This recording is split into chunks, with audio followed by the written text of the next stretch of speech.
Hello मेरे दोस्तों, तो आप लोग सभी मस्त होंगे उम्मीद है। क्लास 10th का ये ट्रायंगल चैप्टर का पार्ट 9 वीडियो होने वाला है। ठीक है, बहुत इंपॉर्टेंट वीडियो होने वाला है आज, है ना। बहुत ज़्यादा ये क्या है, अच्छे अच्छे क्वेश्चन इसमें मिलेंगे आज, ध्यान से देखना। क्वेश्चन नंबर 6, क्वेश्चन नंबर 6 है ना। ये एक्सरसाइज 6 पॉइंट कौन है 3 है, ये पार्ट 9 वीडियो है। ठीक है, क्वेश्चन नंबर 6 दिए गए चित्र में, यानी ये जो चित्र है यहाँ पे देखो पहले। ठीक है, देख लिया। देखो ट्रायंगल एसीबी, एसीबी यानी इस ट्रायंगल की बात कर रहा है, त्रिभुज की बात कर रहा है। एपीक्यू, एपीक्यू यानी इस त्रिभुज की बात कर रहा है। दोनों समरूप है, दोनों क्या समरूप है। यदि बीसी बराबर 8 सेंटीमीटर और पीक्यू बराबर 4 सेंटीमीटर, बीए बराबर 6.5 सेंटीमीटर, एपी बराबर 2.8 सेंटीमीटर हो तो सीए और एक्यू की मान निकालना है। सबसे पहले करना क्या है, ध्यान से समझेगा तो बहुत अच्छा रहेगा। ठीक है, सबसे पहले क्या है, जो दिया हुआ पहले उसको लिखते हैं। ट्रायंगल एसीबी समरूप है ट्रायंगल एपीक्यू का, है ना। ये तुम्हारा दिया हुआ है, दोनों समरूप है। और बीसी इक्वल टू तुम्हारा है 8 सेंटीमीटर, बहुत बढ़िया। पी क्यू बराबर दिया हुआ है 4 सेंटीमीटर। देखो बी से सी तक की दूरी 8 सेंटीमीटर, पी क्यू, पी से क्यू की दूरी 4 सेंटीमीटर। ठीक उसी प्रकार बी ए की वैल्यू तुम्हारा दिया है 6.5 सेंटीमीटर और ए पी की जो वैल्यू है वो तुम्हारा 2.8 सेंटीमीटर दिया हुआ है। तो सी ए और ए क्यू की वैल्यू निकालना है। सी यानी सी से ए तक की दूरी, इसका वैल्यू क्या मान लेते हैं x, और ए क्यू की वैल्यू निकालना है। ए से क्यू तक की क्या है दूरी निकालना है, इसका क्या मान लेते हैं हम लोग y मान लेते हैं। ऐसा करते हैं कि ये ट्रायंगल में x और ट्रायंगल में y दोनों समरूप दिया हुआ ही है। तो हम लोग जानते हैं कि दो समरूप त्रिभुज की संगत भुजा समानुपातिक होता है कि नहीं, यहाँ लिख सकते हो। तो पहले चूंकि क्या करते हैं कि त्रिभुज ACB समरूप त्रिभुज किसका है, APQ का। ठीक है, क्या लिखेंगे, दो समरूप त्रिभुज की, दो समरूप त्रिभुज या त्रिभुजों की संगत भुजा समानुपाती होती है, समानुपाती होती है। यानी दो समरूप त्रिभुज की संगत भुजा समानुपातिक होती है और संगत कोण बराबर होता है। तो समानुपातिक भुजा से ही हम लोग को चलना है, इसी से हम लोग का x और y की क्या निकल जाएगा, वैल्यू निकल जाएगा। तो बताओ सी ए का जो वैल्यू माना था तो लिख लेंगे यहाँ, माना कि सी ए की वैल्यू x माना, सेंटीमीटर में ही होगा, और ए क्यू की वैल्यू क्या माना था y, x y की क्या निकालनी है, वैल्यू निकालना है। सबसे पहले देखो क्या करना पड़ेगा, दो त्रिभुज समरूप है, अगर AC चलते हैं तो क्या इसमें AC का मान दिया हुआ है, नहीं दिया हुआ, लेकिन मान तो निकालना है। चलो AC से, तो इसमें क्या लिखना पड़ेगा AP, क्या AP की वैल्यू दिया हुआ है। अब देखो इसमें वैसा चलना है कि एगो का मान निकालना है, बाकी 3 गो का मान दिया हुआ रहेगा, तभी ये सेटिस्फाई होगा, है ना। तो देखो AC का मान निकालना है और AP की वैल्यू देखो 2.8 सेंटीमीटर। ठीक है, अगला वैल्यू इसमें कौन सी वैल्यू रखना है, जिसका मान दिया हुआ है। तो सबसे पहले अगर BA का मान धरते हैं, B से A तक की दूरी, अगर BA रखते हैं तो इसमें रखना पड़ेगा QA, क्या रखना पड़ेगा। अब देखते हैं QA का मान दिया हुआ है, QA का मान दिया हुआ है, नहीं दिया हुआ है, इसका मतलब है कि ये हमको चलना नहीं पड़ेगा। ठीक है, ये तुमको समझा रहे हैं, हम सब जान रहे हैं क्या रखना है, लेकिन तुमको ऐसा समझा रहे हैं कि ऐसा गलती नहीं करना। अब देखो क्या करना है, तो इसमें से क्या करेंगे कि AB चलेंगे, क्या चलेंगे AB। तो बताओ A से B तक की दूरी AB हो गया, तो अगर इसमें AB चले तो इसमें चलना पड़ेगा AQ, क्या चलना पड़ेगा AQ, जो कि इसमें मान अवेलेबल है। देखो AQ और AQ है ना। अगर इसमें से AB चले तो इसमें क्या चलना पड़ेगा AQ, जो कि मान इसमें क्या है, नहीं दिया हुआ है ना। तो देखो ऐसा करते हैं कि जो इसमें मान दिया हुआ है तो BA, तो अगर हम BA चलते हैं तो इसमें होगा QA, चलो QP, तो अगर इसमें हम QP चलते हैं तो अगर BC चलो। अब देखो ध्यान से, अगर BC लेंगे, अगर इसमें हम BC लेते हैं तो देखो इसमें क्या लेना पड़ेगा QP, क्या लेना पड़ेगा QP लेना पड़ेगा। अब देखो क्या करते हैं, मान धर देते हैं। AC की वैल्यू क्या था, तो A से C तक की दूरी को क्या माने थे, x माने थे। चलो ठीक है भाई, AP की वैल्यू, तो A से P तक की दूरी क्या, A से P तक की दूरी 2.8 centimetre, 2.8 centimetre equal to BC की वैल्यू क्या, तो बी से सी तक की दूरी कितना माने थे 8 सेंटीमीटर दिया हुआ था। और क्यू पी की वैल्यू क्या है, तो क्यू से पी तक की दूरी क्यू पी कितना दिया हुआ है 4 दिया हुआ है। चलो सॉल्व कर लो।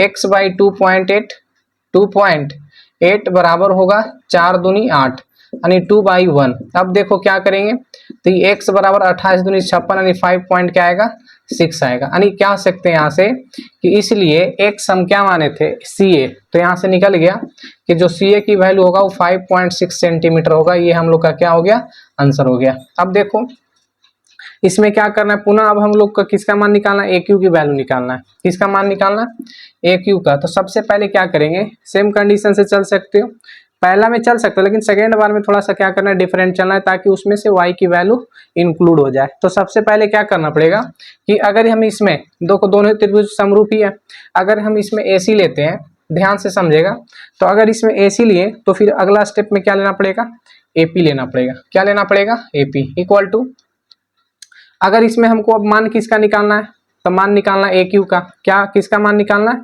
AQ का, तो इसमें क्या लेना पड़ेगा AB। अब इसमें हम AB लेते हैं तो इसमें क्या होगा AQ आ जाएगा। देखो अगर इसमें AB लिए तो इसमें AQ होगा और AQ का मान भी निकालना था। देखो अब ये y हो जाएगा और बाकी तीनों का वैल्यू अवेलेबल हो जाएगा। तो AC की वैल्यू क्या है, तो A से C तक की दूरी x माने थे और x की वैल्यू 5 पॉइंट कितना आया 6 आया, रख देते हैं। और AP की वैल्यू, तो A से P तक की दूरी क्या था 2.8, तो रख देते हैं 2.8 इक्वल टू AB की वैल्यू, तो A से B तक की दूरी 6.5, तो यहाँ 6.5 रख देंगे। AQ, तो AQ की वैल्यू क्या माने थे y। अब इसको सॉल्व करते हैं। देखो 2.8 और 5.8, पॉइंट के बाद एक अंक, पॉइंट के बाद एक अंक, यानी इस पॉइंट को हटाएंगे तो ये 28 होगा, ये 56 होगा, यानी 28 दूनी क्या होगा 56 और नीचे कितना बचेगा 1। तो 2 में y से गुना करेंगे तो ये होगा 2y और 1 से 6.5 में गुना करेंगे तो 6 पॉइंट क्या आएगा 5 आएगा। अब देखो थोड़ा समझना ध्यान से, अब यहाँ क्या है 2y इक्वल टू 5.6 6.5। अब इसमें से y की वैल्यू निकालेंगे तो 6.5 क्या होगा 2। अब इसको हम लोग भाग देंगे तो 3 दूनी 6, 3 दूनी क्या आएगा 6 और 2 दूनी 4 और 5 दूनी क्या आएगा 10, यानी आएगा 3.25 आएगा। और हम लोग y किसका वैल्यू माने थे, तो y किसका मान माने थे AQ का, तो लिखेंगे AQ इक्वल टू क्या होगा, तो 3.25 सेंटीमीटर। ये क्या हो गया सेकेंड का हम लोग का क्या हो गया। भागा देने जानता है, नहीं समझ में आता है तो क्या करना गुने 10 करना, फिर 2 से भाग करना, 2 से भाग करने पर फिर पॉइंट आएगा, फिर एक शून्य बैठाना और 2 शून्य आएगा तो 2 अंक गिन के पॉइंट बैठा देंगे तो 3.25 क्या हो जाएगा आंसर हो जाएगा। ठीक है, नेक्स्ट क्वेश्चन 7 नंबर पे चलते हैं। देखो क्वेश्चन नंबर 7 दिए गए चित्र में, देखो चित्र दिया गया XY पैरेलल है BC, यानी XY पैरेलल क्या है BC। तो XY की लंबाई निकालना, यानी इसका लंबाई निकालना है। क्या मान लेते हैं 1 सेंटीमीटर मान लो। मान निकालने में आसानी होता है, अगर नहीं भी मानते हो तो कोई दिक्कत नहीं है। सबसे पहले ये दोनों जब समांतर होता है, दोनों पैरेलल होता है, तो ये दोनों भुजा एक ही अनुपात में विभाजित होती है थेल्स प्रमेय के अनुसार। जो दिया वो पहले लिख लेते हैं, XY समांतर है BC, ठीक है। और चूंकि जो मान दिया हुआ वो पहले लिख देते हैं, BC इक्वल टू क्या है 6 सेंटीमीटर दिया हुआ है चित्र के अनुसार। और BX की वैल्यू क्या है, BX की वैल्यू 3 सेंटीमीटर, XA की वैल्यू क्या है 1 सेंटीमीटर। तो इसमें मान किसका निकालना XY का। मान लिए थे हम लोग, माना कि XY इक्वल टू 1 सेंटीमीटर है ना, इसका वैल्यू निकालना था। क्योंकि सबसे पहले क्या जानते हैं कि जब ये दोनों समांतर होता है तब भुजा एक ही अनुपात में विभाजित होती है, एक ही अनुपात में विभाजित होती है थेल्स प्रमेय के अनुसार। लेकिन ये थोड़ा सा क्या करना है, हाफ बटा हाफ बराबर हाफ बटा हाफ होता है। लेकिन एक और इसका क्या बताए थे, रूल बताए थे कि अगर हाफ बटा पूरा लेते हैं तो ये भी हाफ बटा पूरा या ये हाफ बटा पूरा कर सकते हो। लेकिन ये तो मान नहीं निकालना ही नहीं, और नहीं तो दिया हुआ है, तो ये वाला से रूल से चलते हैं हम लोग। तो क्या होगा AX बाई AB बराबर में लिखेंगे हम लोग XY बटे BC। लिख लेना थेल्स प्रमेय से, क्या होगा थेल्स प्रमेय से है ना, यानी थेल्स प्रमेय के अकॉर्डिंग चलना पड़ेगा। ठीक है, ये बताओ AX की वैल्यू क्या है, तो AX की वैल्यू 1 था और AB की वैल्यू क्या है। तो समझो अगर BX यानी BX और XA दोनों को इंक्लूड कर देंगे तो ए बी की वैल्यू आएगा, यानी 3 और 1 को जोड़ देंगे तो ए बी क्या आएगा, तो ए बी वैल्यू कितना आएगा 4। ऐसा नहीं करना कि 3 करना, 3 जो है तुम्हारा बी एक्स की वैल्यू है, हमको ए बी का मान निकालना है, तो 3 में 1 जुड़ जाएगा तभी ना ए बी की वैल्यू आएगा। एक्स वाई को हम लोग क्या माने एक्स, और बी सी की वैल्यू क्या है 6। बताओ कैचिए गुना जानता होगा, 4 में एक्स से गुना करेंगे 4x, 1 से 6 में गुना करो तो क्या आएगा 6 आएगा। अब देखो क्या करते हैं, तो ये x की वैल्यू चाहिए तो 6 क्या आएगा 4।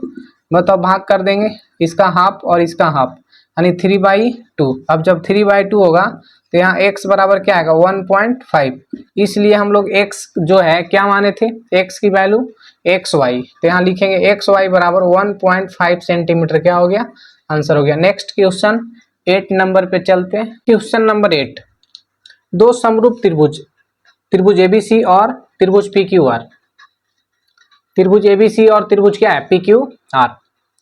त्रिभुज एबीसी समरूप है त्रिभुज पीक्यूआर की, परिमाप क्रमशः, यानी दोनों त्रिभुज जो समरूप त्रिभुज है वो दोनों का परिमाप, एगो का 72 सेंटीमीटर है और एगो का कितना है 48 सेंटीमीटर क्रमशः में, यानी फर्स्ट वाला त्रिभुज का फर्स्ट परिमाप और सेकंड वाला त्रिभुज का सेकंड परिमाप।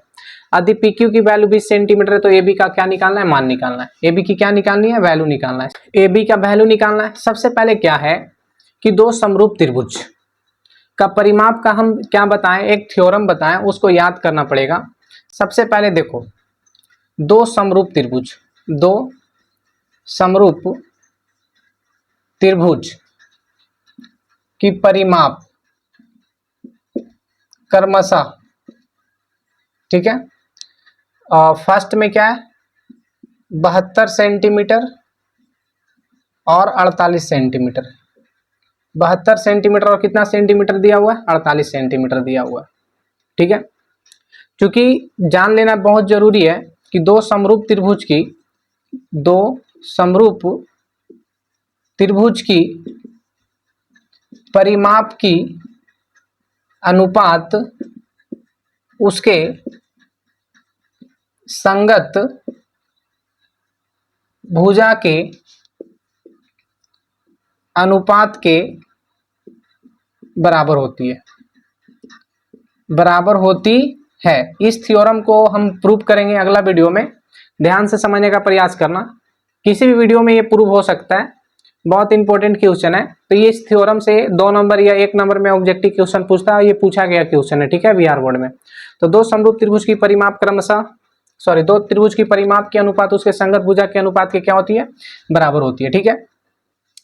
कहने का मतलब है कि त्रिभुज एबीसी की परिमाप, अनुपात का मतलब होता है भिन्न, और त्रिभुज क्या लिखेंगे पी क्यू आर की परिमाप, ठीक है, बराबर में क्या होगा उसके संगत भुजा का अनुपात। तो इसका संगत भुजा क्या है ए बी और इसका संगत भुजा क्या है पी क्यू, और ये भी हो सकता है बराबर में ये भी लिख सकते हैं हम लोग बी सी बाई में क्यू आर, बराबर में क्या लिखेंगे ए सी बाई पी आर।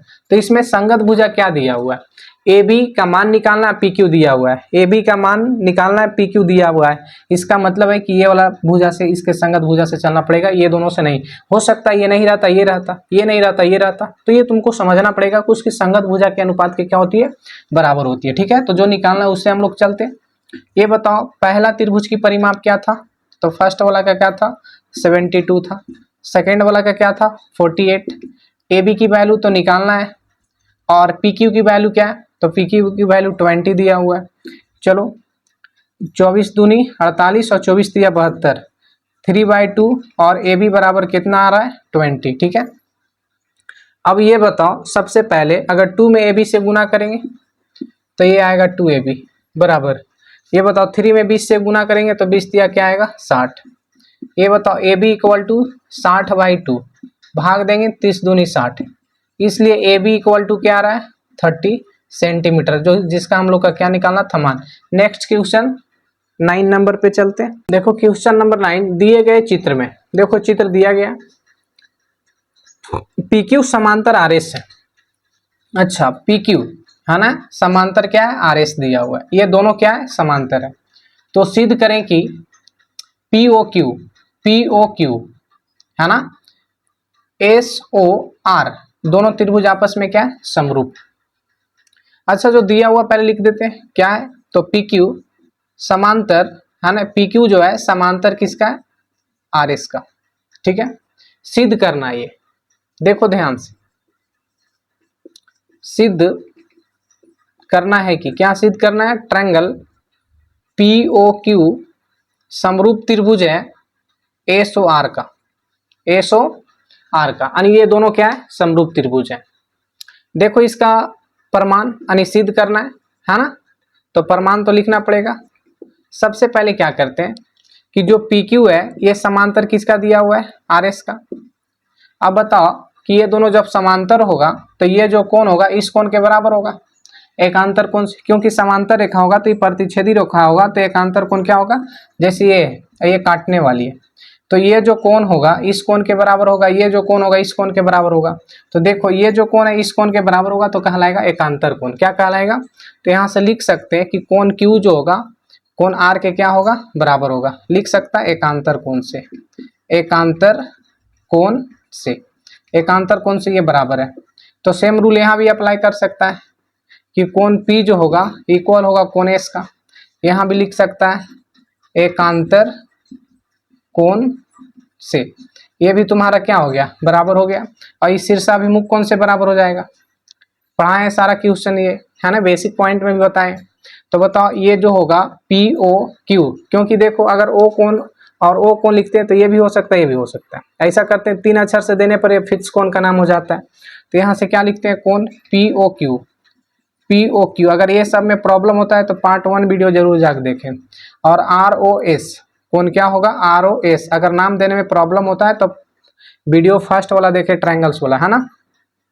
ये कहलाएगा शीर्षाभिमुख कोण, ये भी सब बताएं, शीर्षाभिमुख कोण, शीर्षाभिमुख कोण है ना, शीर्षाभिमुख कोण। अब देखो ध्यान से, तो ये क्या हो गया, तीनों कोण आपस में क्या है, इक्वल है, तो ये ट्रायंगल क्या होगा, समरूप तो होगा। तो अगर हम लोग लिखते हैं P O Q, P O Q क्या लिखते हैं, ट्रायंगल पी ओ क्यू समरूप त्रिभुज, तो देखो ध्यान से, जैसे नाम दिए वैसा ही सेम देना, P O Q, P O Q.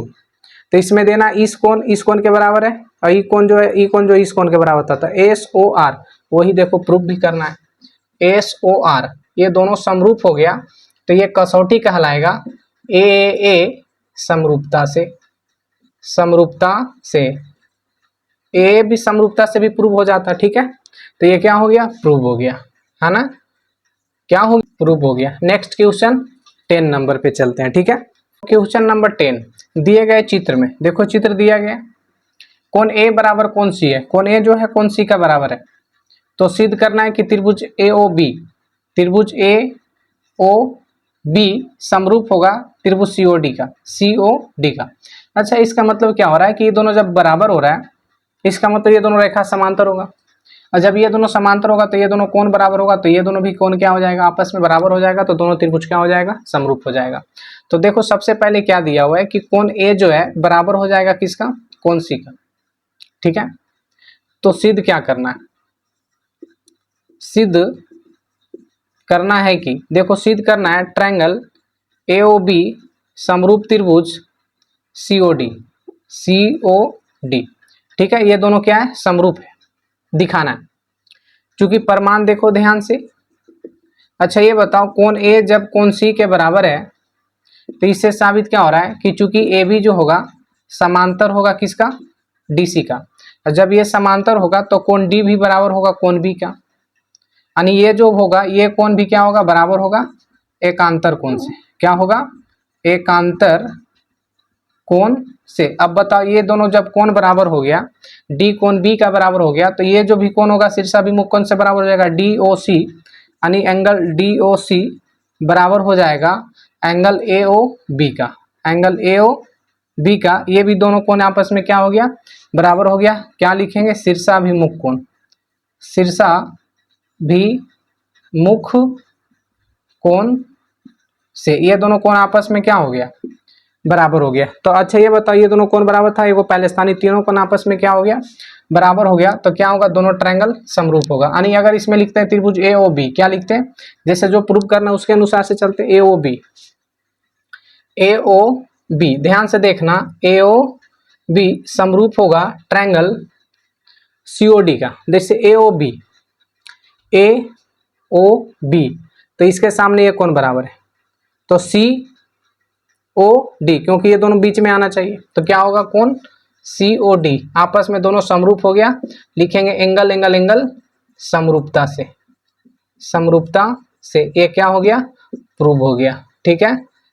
Next question 11, question number 11, दिए गए चित्र में बीडी लंब बीसी और डी लंब AB और AC लंब BC, तो सिद्ध करें कि त्रिभुज BD समरूप होगा त्रिभुज ABC, BDE समरूप होगा त्रिभुज ABC, ABC, है ना। कंडीशन क्या दिया है? DB लंब BC, यानी DB लंब BC, यानी इस पे ये क्या है? लंब है। ठीक है। और D लंब AB पे, DE लंब क्या है? AB पे, और AC लंब BC पे है, यानी ये भी क्या है? लंब दिया हुआ है। ठीक है। तो सबसे पहले यहां देखो कि DB लंब BC, कॉमा DE लंब AB और AC लंब BC, तो देखो सिद्ध करना है, सिद्ध करना है कि त्रिभुज BDE समरूप होगा त्रिभुज ABC। ये प्रूफ करना है, तो प्रमाण तो देखना पड़ेगा ना। प्रमाण लिखना बहुत क्या है? जरूरी है। देखो क्या करना पड़ेगा कि ये जो है DB लंब BC पे, DB लंब क्या था? BC पे, और AC लंब BC पे। इसका मतलब ये रेखा दोनों आपस में समांतर है ना। अगर DB ध्यान से देखना कि DB जो है लंब किस पे है? BC, और AC लंब किस पे है? BC। तो दोनों जब लंब होगा तो निश्चित है कि दोनों समांतर होगा, कभी मिलने वाला नहीं है। तो यहां से क्या लिख सकते हैं कि DB जो होगा समांतर होगा किसका? AC का। ठीक है। अब DB जब AC का समांतर होगा तो थोड़ा समझो कि ये जो कोण होगा, ये जो रेखा है काटने वाली रेखा है, दोनों भुजा को, दोनों समांतर रेखा को काटने वाली रेखा है, यानी छेदक रेखा है, प्रतिच्छेदी रेखा है। तो ये जो कोण होगा, ध्यान से देखना, ये जो कोण होगा ऊपर वाला कोण के बराबर होना चाहिए था। लेकिन अब क्या है कि ये जो कोण होगा इस कोण के क्या होगा? बराबर होगा। यानी इस कोण का नाम हम लोग किस तरह से लिखेंगे? तो इस कोण का नाम लिखेंगे DBE, या A भी लिख सकते हो, और ABAC लिखेंगे। तो जो त्रिभुज प्रूव करना है उस त्रिभुज में हम लोग चलते हैं। तो त्रिभुज किस में चलेंगे? BDE और त्रिभुज ABC, जो प्रूव करना रहता है वो दोनों में चलना पड़ता है। ठीक है। तब दोनों त्रिभुज में चलेंगे तो BDE, देखो BDE, ये जो कोण है इस कोण के बराबर होगा, क्योंकि एकांतर कोण से बराबर हो जाएगा। तो यहां लिखेंगे एंगल BDE जो होगा बराबर होगा एंगल BAC का, BAC का, एकांतर कोण से, एकांतर कोण से। क्यों एकांतर कोण से हुआ? समझ में आ रहा होगा।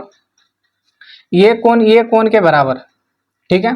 तो निश्चित है कि ये जो कोण होगा, जब उस साइड 90 है तो इधर भी 90 होगा, और ये 90, तो ये दोनों त्रिभुज में ये 90 और ये 90 आपस में इक्वल होगा। यानी लिख सकते हैं DEB या BED। क्या लिखेंगे? एंगल BED जो होगा बराबर होगा BCA का, BCA का। ठीक है, 90 डिग्री से, क्योंकि दोनों आपस में 90 डिग्री है। तो किसी भी त्रिभुज की दो कोण बराबर होता है तो निश्चित है कि दोनों त्रिभुज समरूप होती है। तो शेष कोण निश्चित है कि बराबर हो जाएगा। तो देखो ये कोण इस कोण के बराबर, ये कोण इस कोण के बराबर, तो ये जो कोण होगा ये कोण के बराबर होगा। तो इस कोण का नाम लिखेंगे ABC। क्या होगा? ABC बराबर होगा इस कोण का नाम BDA। क्या होगा? BDE, शेष कोण से। तो शेष कोण आपस में क्या होता है? बराबर होता है। ठीक है। मैंने फर्स्ट वीडियो में इसके बारे में अच्छा से कंसेप्ट दिया है, ठीक है। अब देखो क्या करना है, तो ये दोनों त्रिभुज क्या होंगे, समरूप होंगे।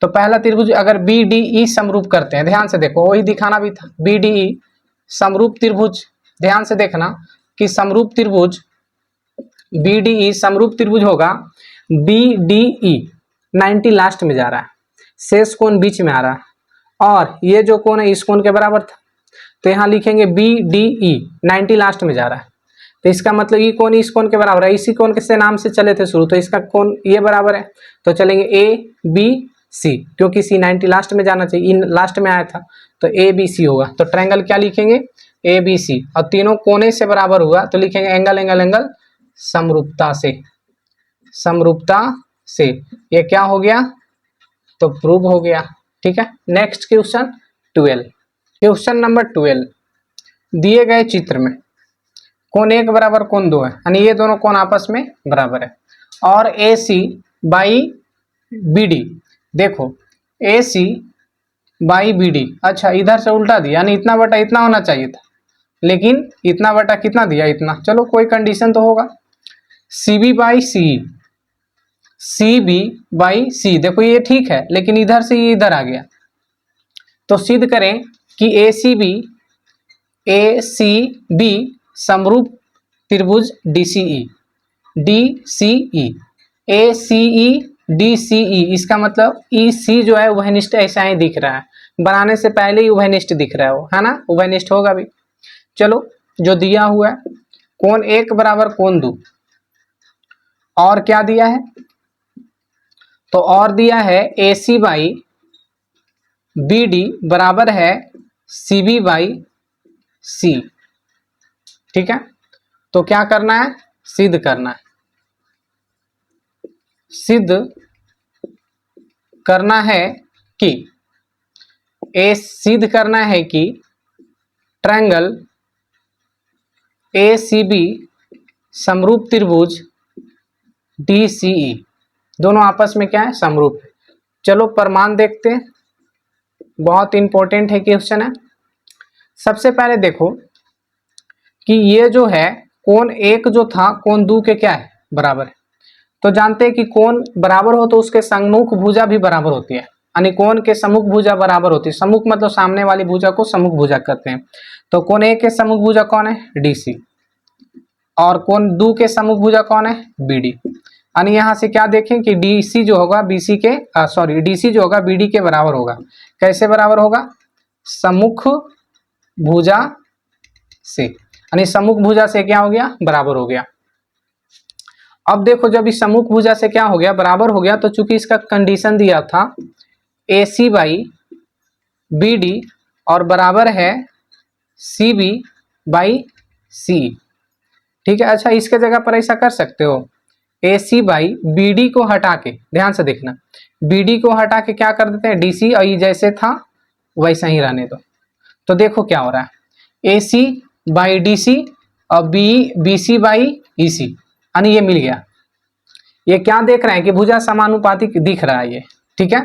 अगर भुजा समानुपातिक दिखे, ध्यान से समझना, अगर भुजा क्या दिखे, समानुपातिक दिखे, तो कोण आपस में क्या होता है, इक्वल होता है, कोण आपस में क्या होता है, इक्वल होता है, ठीक है।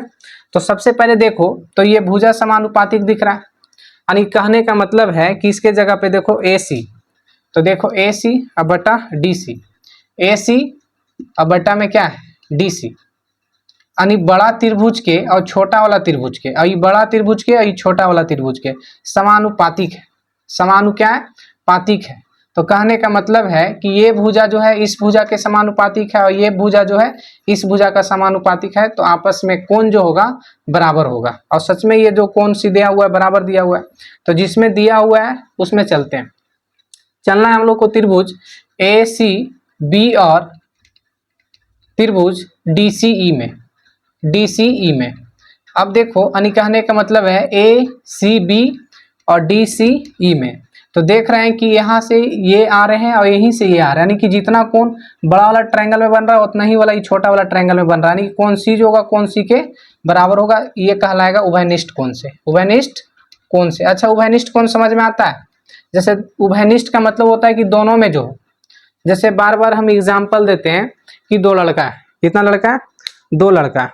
जैसे ये दोनों क्या कर रहा है, लड़ाई कर रहा है, और यहाँ से ताक के देख रहा है, ठीक है। अब ज़्यादा लड़ाई कस के बहुत जम के हो गया, तो क्या कर रहा है कि कहेगा, ये ब्लू वाला कहेगा कि तुम्हारा क्या है, ब्लैक वाला का गलती ठहराएगा, अब ब्लैक वाला गलती ब्लू को ठहराएगा। तो ये दोनों कहेगा कि नहीं ये तुम्हारा गलत है, ये गलत है ना। आपस में कहेगा कि हम अपने आप में आपस में समझेगा कि हम सही है, दूसरा को गलत ठहराएगा। तो दोनों व्यक्ति क्या कहेगा, नहीं सी जो देख रहा था तो चलो उसी से पूछते हैं। तो ये जो होगा सी चुगलखोर नहीं होना चाहिए, सी जो होना चाहिए बिल्कुल क्या होना चाहिए, सच्चा होना चाहिए।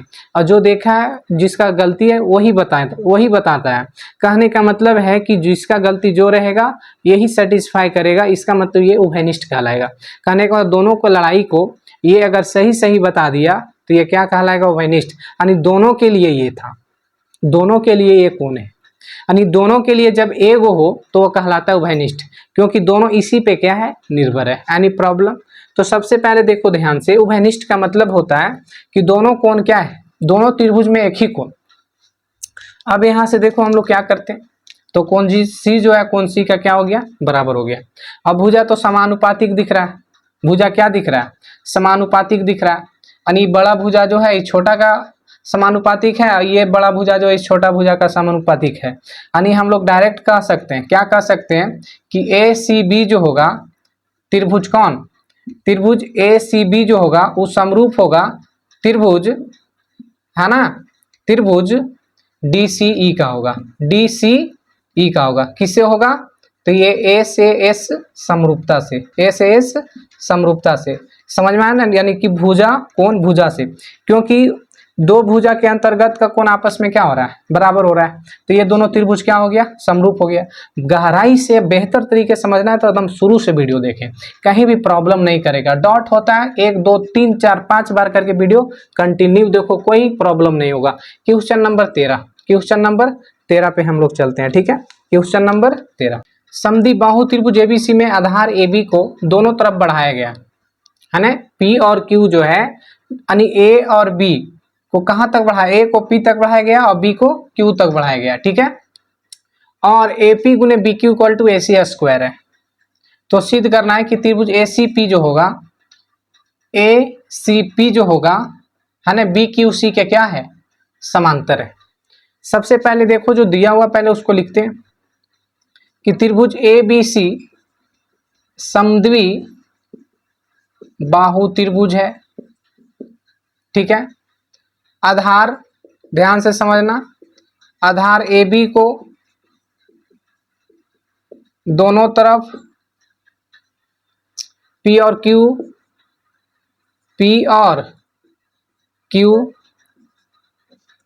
है ना, P और Q बिंदुओं तक क्या किया गया है, बढ़ाया गया है, ठीक है। P और Q बिंदुओं तक क्या किया गया, बढ़ाया गया है। चूंकि इस प्रकार बढ़ाया गया है कि AP गुने BQ बराबर AC स्क्वायर, है ना। तो देखो प्रूफ क्या करना है, तब सिद्ध करना है कि देखो सिद्ध क्या करना है, ACP समरूप त्रिभुज, ACP जो है समरूप होगा त्रिभुज BQC का, ये दोनों समरूप होगा। सबसे पहले इसका प्रमाण देखो क्या करना है, बहुत इंपॉर्टेंट क्वेश्चन है, ध्यान से समझेगा, कहीं भी कोई प्रॉब्लम नहीं करेगा, ठीक है। सबसे पहले देखो जो दिया हुआ पहले उसको लिखते हैं कि त्रिभुज ABC समद्वि बाहु त्रिभुज है, क्या है, समद्वि बाहु त्रिभुज है। अच्छा बताओ ABC समद्वि बाहु है, ABC क्या है, समद्वि बाहु है। और देखो ये दोनों भुजा आपस में क्या है, बराबर है। यानी हम यहां से लिख सकते हैं कि AC जो है BC के क्या है, बराबर है। समद्वि बाहु त्रिभुज से लिख सकता है, कैसे बराबर हुआ, समद्वि बाहु त्रिभुज से, ये क्या है, दोनों इक्वल है। अच्छा ये बताओ दोनों कोण के संगत, यानी दोनों भुजा बराबर तो उसके सामने की कोण बराबर होगा। यानी उसका संगत कोण क्या होगा, बराबर होगा। यानी कह सकते हैं कोण ए जो होगा कोण बी के बराबर होगा। कोण ए का नाम 3 अक्षरों से तो बेटर रहेगा, C A B, angle C A B equal होगा सी बी ए, सी बी ए, ठीक है। संगत कोण से, संगत कोण मतलब समझ रहा होगा, ये ट्रायंगल के अनुसार संगत कोण, ठीक है। अब बताओ ये जब कोण बराबर, ये दोनों भुजा बराबर, तो निश्चित है कि जब ये दोनों कोण आपस में बराबर होगा तो ये जो कोण होगा है ना, इस कोण के क्या होगा, बराबर होगा। अपने भी दिमाग लगा सकता है, या तो अपना नियम से बताते हैं। क्या करना कि टोटल 180 मान होता है, यहाँ से यहाँ अगर पूरा मान किया जाए तो 180 होता है, ठीक है। ये भी 180 होगा, तो 180 में क्या करना कि ये कोण घटा देना और 180 में ये कोण घटा देना, तो दोनों इक्वल कोण निकल जाएगा। तो यहाँ से क्या करेंगे कि चलो ऐसा करते हैं कि ये जो कोण होगा इस कोण के बराबर होगा, समझ रहा है ना। यानी कहने का मतलब है कि ये जो होगा कोण इस कोण के क्या होगा, बराबर होगा। अब नहीं समझ में आ रहा तो क्या करना, 180 में एक कोण और ये कोण को क्या कर देना, माइनस कर देना, 180 80 कट जाएगा तो ये दोनों कोण आपस में क्या हो जाएगा, इक्वल हो जाएगा। यानी लिखो 180 माइनस इस कोण का नाम क्या लिखेंगे, तो C A P, angle C A P बराबर इस कोण का नाम लिखेंगे 180 minus C B Q, C B Q. 180 से 180 कट गया, माइनस से माइनस कट गया, तो कोण सी ए पी इक्वल टू कोण सी बी क्यू। तो देखो ये जो कोण है इस कोण के क्या हो गया, बराबर हो गया। ये दोनों कोण आपस में क्या हो गया, बराबर हो गया। अच्छा ये बताओ, जब ये दोनों कोण आपस में क्या हो गया, बराबर हो गया, और इसका कंडीशन क्या दिया है कि ए पी गुने बी क्यू बराबर, देखो क्या है, ए सी स्क्वायर। ए सी स्क्वायर को ए सी गुने क्या कर दो, ए सी कर दो। तो यहाँ देखो ऐसा कर सकते हैं, ए पी इंटू ए सी अब बराबर में होगा ए सी इंटू बी क्यू। देखो ध्यान से, एक भाग में लेके चला है, इसको भाग में लेके चलेंगे। तो देखो ए पी, ध्यान से देखना, ए पी बटे में क्या है, ए सी, ए पी बटे में क्या है, ए सी, ठीक है। और ए सी सॉरी ए पी, ध्यान से देखना, ए पी बटे में क्या है, ए सी, ए पी बटे में ए सी, और ए सी बटे में क्या है, बी क्यू, क्या है, बी क्यू। अच्छा ऐसा कर सकते हैं कि ए सी जो है, एक स्टेप और करते हैं, ए पी, ठीक है। तो बताओ ए पी, ध्यान से देखना, ए पी और ए सी को हटा के, ध्यान से देखना, ए सी को हटा के हम लोग ऐसा कर सकते हैं, ए सी को हटा के बी सी कर देते हैं। ए सी को हटा के क्या कर दिए, बी सी। अब देखो यहाँ क्या, क्योंकि ए सी बराबर बी सी था और ए सी बटे क्या है, बी क्यू। तो देख रहे हैं कि ए पी बटे बी सी और ए सी बटे बी क्यू। मेरा कहने का मतलब हुआ कि ये जो भुजा है, ये जो भुजा है इस भुजा के समानुपातिक दिख रहा है। यानी ये भुजा और ये भुजा का समानुपातिक दिख रहा है। इसका मतलब क्या हो रहा है कि ये कोण और दोनों भुजा आपस में समानुपातिक है। इसका मतलब दोनों ट्रायंगल आपस में क्या है, समरूप है। तो यहाँ से लिखेंगे, इसलिए ट्रायंगल ए सी पी जो होगा, ए सी पी जो होगा समरूप होगा, है ना, समरूप होगा त्रिभुज बी क्यू सी का। किसका होगा, बी क्यू सी का। अब समझो, क्योंकि ये जो समरूप हुआ कहलाएगा ए से एस समरूपता से, ए से एस समरूपता से। ये क्या हो गया, तो प्रूव हो गया। अब ध्यान से समझो कि अगर मान लीजिए किस ढंग से हुआ, इसको बेहतर तरीके से समझना है। तो देखो भुजा समानुपातिक है, तो दो भुजा समानुपातिक हो और कोण आपस में, बीच वाला कोण क्या हो, अंतर्गत का कोण बराबर हो, तो दोनों त्रिभुज क्या होता है, आपस में समरूप होते हैं।